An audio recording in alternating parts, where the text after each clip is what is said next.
In the first part of this episode on choosing self growth, we identified some things that you can do that simply help you absorb knowledge. Things like journaling so that you can have a reference to go back to and see what your perspective was on certain scenarios or things that happened to you during the day. And not just your perspective, but also your responses so that you can reflect on that, which we'll get to more in a second. But also reading, listening to podcasts, going to seminars of different sorts, continuing education platforms so that you can learn specific actions, plans, and just the various things that continuing ed offers you, because there's always a specific target audience for those things. And you can gather four main things from all of these knowledge absorption tools, nuggets.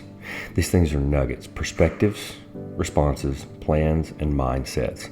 All of those things allow you to gather those nuggets so that you can take what's applicable to you and your leadership pathway. Also, things that your people may need. Are there gaps that you have? And some of these things that you absorb allow you to develop a plan to fill those gaps. All of these things are super useful in your leadership pathway of growth. And in this episode, we're going to focus more on the self-analysis through reflection, both proactive and post-action, analyzing your systems and your protocols, gathering feedback, and specifically, rather, matching what you feed yourself versus what your intent of growth is. So we're going to go deeper into the self-analysis portion of self-growth after you've taken in all of these things that you can learn and possibly apply in some instances. How can that help you grow? Where are your weaknesses? Remember, we talked about being a skeptic of yourself, and that involves analyzing yourself with a very fine lens and with brutal honesty so that you can find your weaknesses and then start acting on them. Start acting on filling them in, rather, with things that you need, but keeping your intent as your target objective. Welcome back to the Tribe Has Spoken. Right.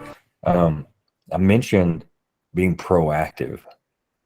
And so when I see, just to give everybody kind of an idea what I mean by that is, when I see a potential situation that could arise later,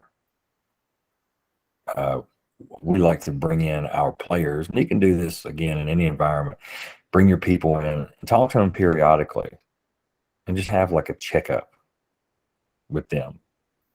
And we discussed this, the way that we do that, the way that I do that, is by leading them to some self-realization through questioning. I know what I've seen out of them, but if I come at them, it's going to feel like, as I mentioned, an attack. Hey, you're not being a good leader, you're not being a good this, you're not doing this well. They're going to feel attacked and maybe even rejected. So I like to guide them to the perspective that I have with questions, and their answers will give me their perspective. So it might be, hey, a scale of 1 to 5, how do you think you're doing just in this one avenue? Let's say it's a player that their work rate hasn't been great lately, and they're a captain.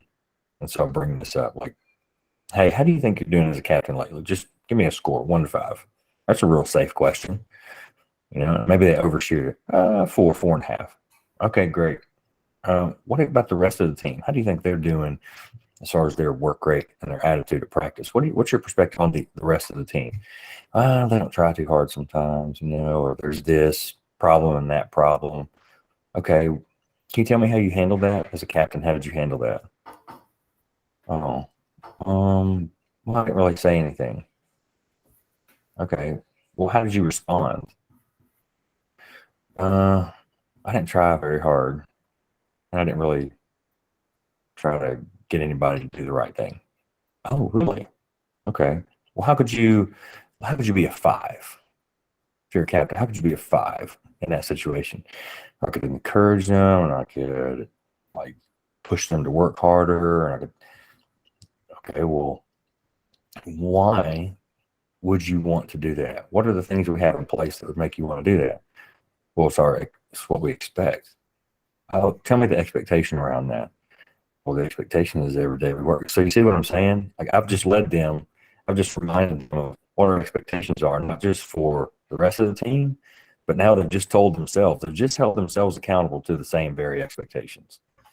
You asked them to examine themselves. Mm-hmm. That's what you did. You led them into some self-discovery and self-realization of what has happened that day. And basically what I'm getting from the self-reflective discussion, whether it's a daily or weekly occurrence, is that you can ask yourself 3 questions. Was I proactive today? Did I make good decisions? Were my actions in line with a good leader today? If you ask yourself those 3 questions at the end of every day or at the end of every week, and you look for opportunities throughout the week to have yourself examine those situations, you will become a better leader by doing those, asking those 3 questions. Agreed. Boy, I love that you brought that up. We had a game last night. So many good things happened from the bad things that occurred during the game. But some of the takeaways for me were things that no one else saw, and that I briefed my assistant with after the game. We sat down. First, we talked about the game and what we saw that went well, things that may have surprised us from some kids. And then we talked about things that didn't go well and maybe some of the reasoning behind why those things didn't go well. It has nothing to do with a lack of skill or ability, and everything to do with mindset. What was this person's mindset today that caused these things to happen to them? How can we attack that to help them grow this Monday? But then we talked about the unseen things that could potentially happen. And I'm helping her through this self-reflection. I'm helping my assistant grow because I'm opening her eyes to these things that she might not have noticed, and telling her, we may not have heard anything today, but we're going to have a conversation. Either this person is going to set up this conversation, or we can be proactive and let them know our perspective on this situation to help give them some understanding. Mm-hmm. But if we don't do anything about it, we're going to set ourselves up for a hard conversation later.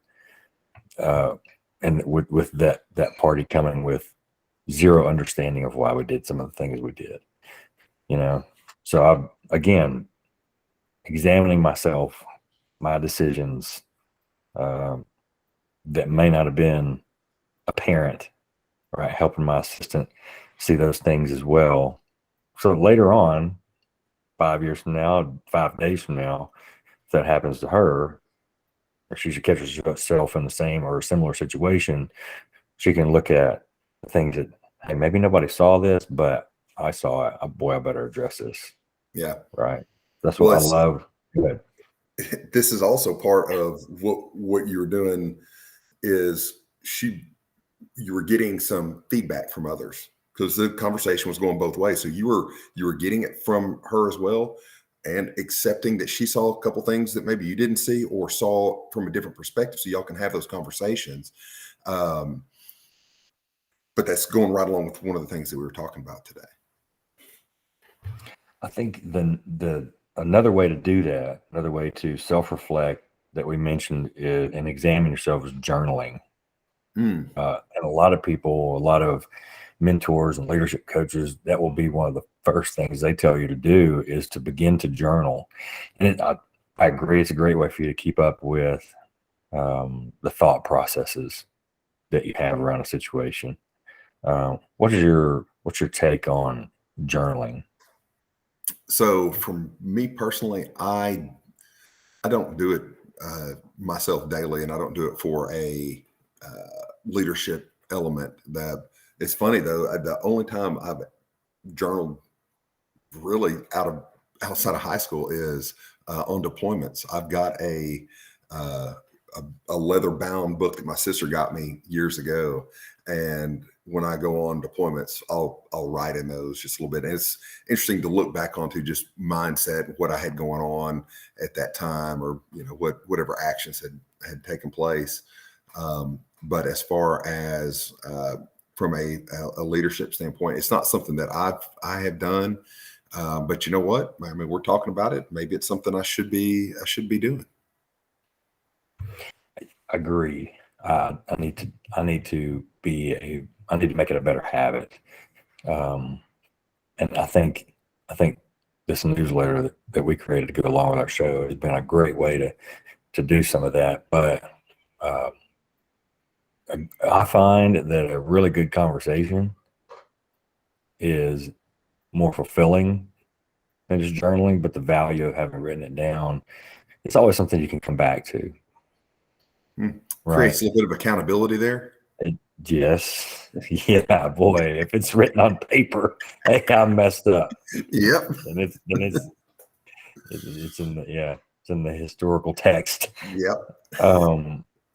What about pushing yourself as far as growing as a leader? What are some ways that leaders can push themselves and push their boundaries? Well, I think that these things that we're talking about today fall definitely into that category. I think that having a discussion about being, God, everything we're talking about today kind of goes together. Being proactive and holding yourself accountable and asking others to hold you accountable as well. You may decide that you're discussing or processing, thinking about going to a leadership conference, or you're thinking about increasing your education. And it's great for you to talk through that to yourself. But when you tell somebody else that you're going to do it, that creates a little bit of reality there. And so if you go to your assistant coach, you're like, you know what, I think I'm going to go get a degree. I'm going to get a master's degree in sports administration or something. And then you're a couple of weeks later, your assistant coach hits you back up like, hey, so when are you going to start that class? And you're like, oh man, I hadn't quite got to that yet. Well, you said you were going to do it. You pretty much got to do it then, I think a perspective that not to jump away from that topic of pushing yourself, there's so many ways you can do that, but I think the underlying foundation of what we're getting at is, if we ask of our players, people, underlings, employees, etc., to, hey, do this and grow, and do this professional development and grow, or do this continuing ed and go to this conference and grow, reflect on yourself and grow, hold yourself accountable and grow. We got to be willing to do it. In my opinion, we need to be the ones that model that before we even ask them to do it. Have we done it ourselves? And it's a form of accountability. I find it's something that can lead the people that you lead. It can help them see that you are putting forth effort for them, not just for yourself, but so that you can bring back all those good things to them. Well, and it shows how much you believe in it too. How important it is to you. If you're not doing it, it's hard for them to do it. That's basic leadership 101, but I also caution the approach with that as well, because it doesn't need to be, well, I'm doing this, I'm doing all of this stuff. Look at me, look at me, look at me. It in a way that you're trying to hold yourself up high and try to look like, oh, I'm just so good at all this stuff. But definitely the approach is, hey, I'm doing this. You guys need to check this out, because it's I'm getting a lot from it. I'm gaining a lot of knowledge from it. It's helping me a lot make better decisions. And if they're seeing those and all of those things are aligning, they'll be sucked into it because they want the same thing. I think that there's a lot of room for all of us to grow. I don't know that you can ever stop learning the ways to be a better leader and avoid those pitfalls of poor leadership. I think ego plays into that for some. Like you said, if you are seeking to do these things to learn in order to boast about it, what I see in my realm is people gain license or just letters that they can put after their name purely for the sake of writing those letters after their name rather than how they're going to transform after it and how they're going to apply it after they learn those things. Because to me, the common argument in coaching is, well, you're only a good coach if you have this license. Well, I've known people that have had every license in the alphabet, and yet they still couldn't lead somebody to get a drink of water in the proper way. Mm-hmm. Right. And I'm sure you see that as well in both worlds that you revolve in, that regardless of rank and title, something's still missing. Yep. 100%. You know, just because you've opted to go the officer route, that does not make you a great leader for infantry officers. You know, I mean, there's a lot to be said when you're leading a bunch of alphas that they just want to go shoot stuff and blow stuff up. Man, not following just anybody just because you got it. There's an element of respect there because of the title, but until you're out there, the one that's in the front that's charging the hill, that doesn't mean that they're going to follow you all the way, you know? And then also on the corporate side, it's funny, you know, people have, you know, different degrees or certifications, and on the corporate side, somebody's got, well, I got an MBA. Okay. So somebody went and told you about how to do business, that versus somebody that has owned their own business for 10 or 15 years and has sold it and now moving over to corporate side as a consultant. Okay. Well, so who's got more experience? So somebody got it from a book and somebody got it from real world. That not a big deal. And a lot of times people that don't have those degrees, they kind of get shunned a little bit. Same thing on strength conditioning side. The NSCA's CSCS has always been the gold standard. But that doesn't mean that somebody doesn't understand lifting or training or, you know, biomechanics just because you don't have that particular certification. And, you know, it's funny. I recently ran into an individual in the corporate side of health and wellness that has 47 certifications. Why?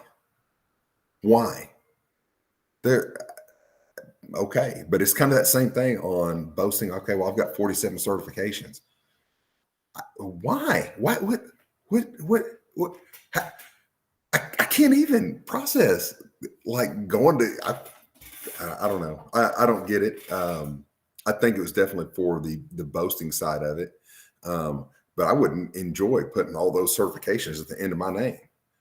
Yeah, that you can't even put that name on a business card. You're talking about it, fill up the whole thing. Like, what does this person even do with all these letters? That part doesn't matter, you know. And it makes me kind of wonder what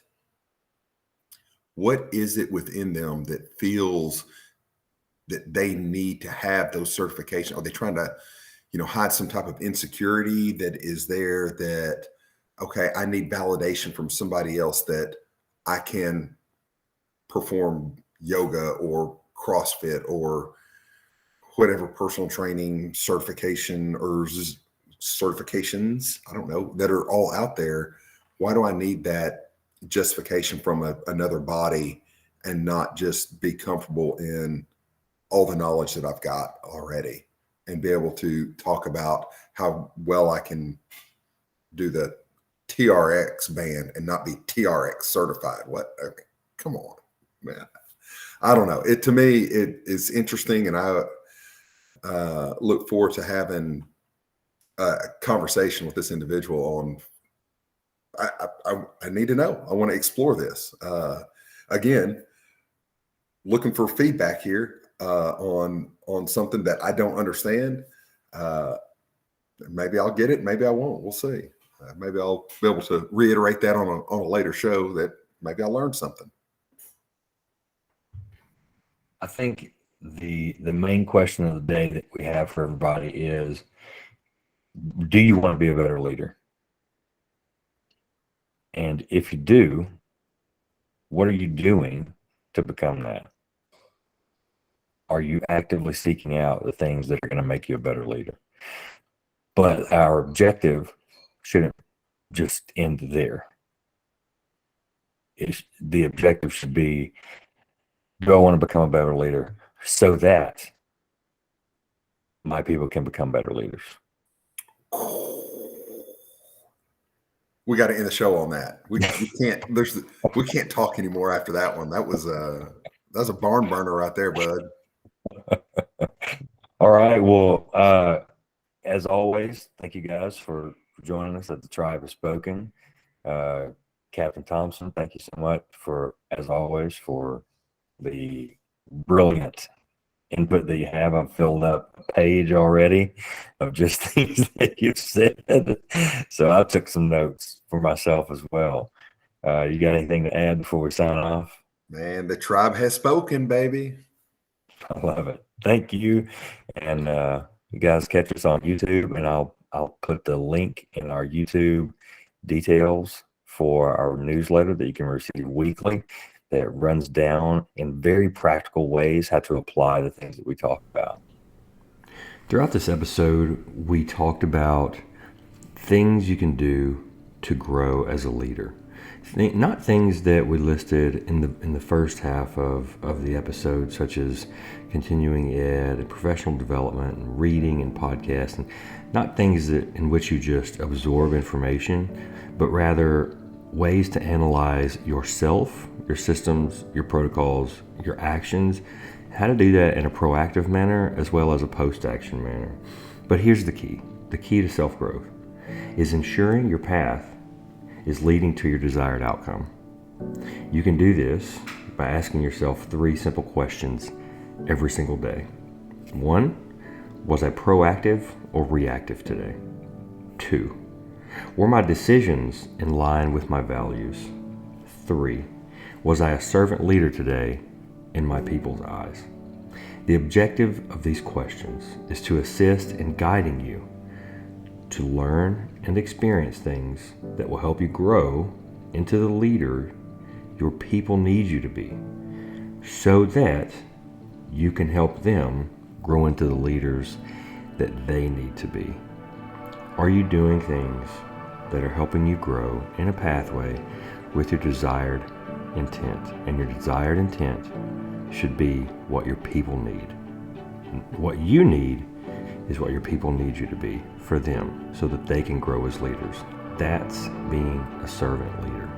It's not just what you want. It's not just picking up the book that you want to read, or going to a seminar in which you need to pick up something for yourself. Those things are valuable in their own rights.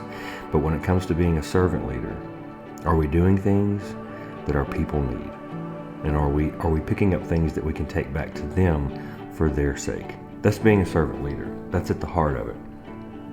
If you would like us to come along beside you and help you in this process, we coaches at the Tribe Have Spoken are beginning some online courses for coaches and leaders in which you can collaborate with the people that are leaders for you in your organization. We'd like to focus specifically on these relationships. If you're interested, we are going to have a link to our newsletter as well as our podcast in the show notes. And you can reach out to us at tribeofspokenchief23@gmail.com so that you can join with us, join hands with us, and let us help you in your leadership pathway. We'll have more information about these captain's courses that I just mentioned at a later date. But if you'd like to be proactive and get in on that early, then just send us an email. We hope you enjoyed the show. We hope you have a blessed week. The Tribe has spoken.